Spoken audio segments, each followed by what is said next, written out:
everyone, it's me Angel. Welcome back to my YouTube channel. Nako, sa mga senior citizen natin dyan, mapapasana all talaga kayo dito. Dahil napakaswerte nga naman ng mga senior citizen sa Mandawi City.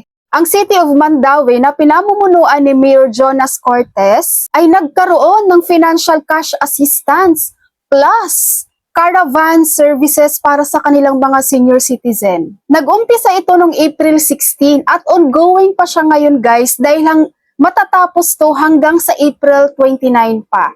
Magkano nga ba ang cash assistance na to? Alam nyo bang 4,000 pesos ang cash assistance na pinamigay nila sa kanilang senior citizen? Grabe, napakalaking bagay nito sa kanila guys. Napakalaking tulong nito sa mga senior citizen ng Mandawi.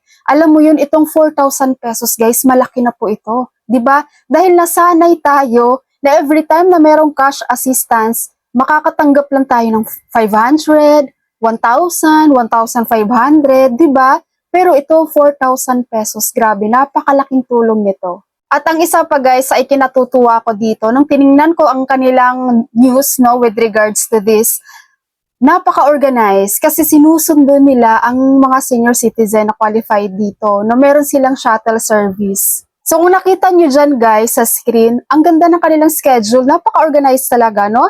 Kagaya nito sa Barangay Tabok. So, naglagay sila dito ng notice, April 18, 7 a.m. to 8 a.m. ang pick-up point sa Tabok Gym, Insular Mall, no? And tapos, meron din sa Barangay Tingog, April 18, 11:30 to 12:30 sa Barangay Hall. And Barangay Look, April 18, 11:30 to 12:30.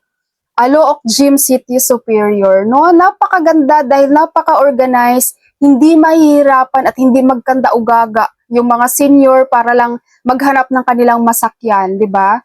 At ito pa ang nakakatuwa, maliban sa 4,000 pesos na natatanggap ng mga senior citizen sa Mandawi City, ay meron din silang caravan services. So ano-ano ba itong mga caravan services na ino-offer sa kanilang mga senior? So meron silang medical consultation, dental consultation, legal consultation, notarization of simple affidavits, haircut, PSA, SSS help desk, plant.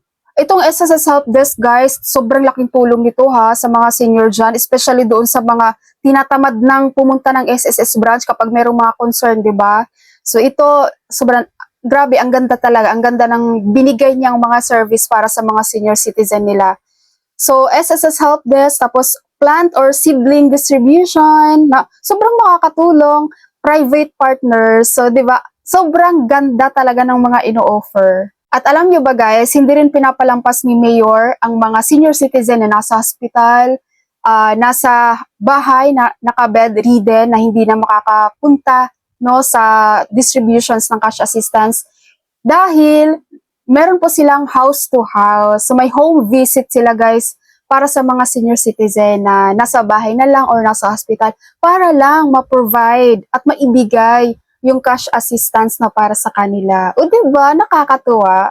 Yan, so kay Mayor Jonas Jans, dahil sa ginawa mo Mayor, alam mo bang isa na ako sa follower mo? Nakakatuwa kasi yung mga ganitong activities no talaga, especially sa mga seniors natin dyan na, ako guys, kung tayo nga na meron pa tayong kakayahang magtrabaho, nakakasahod pa tayo, 'di ba? Pero hirap pa rin tayo sa budget. Paano na lang yung mga seniors na hindi na talaga nakakapagtrabaho, especially doon sa mga wala nang sumusuporta sa kanila, 'di ba?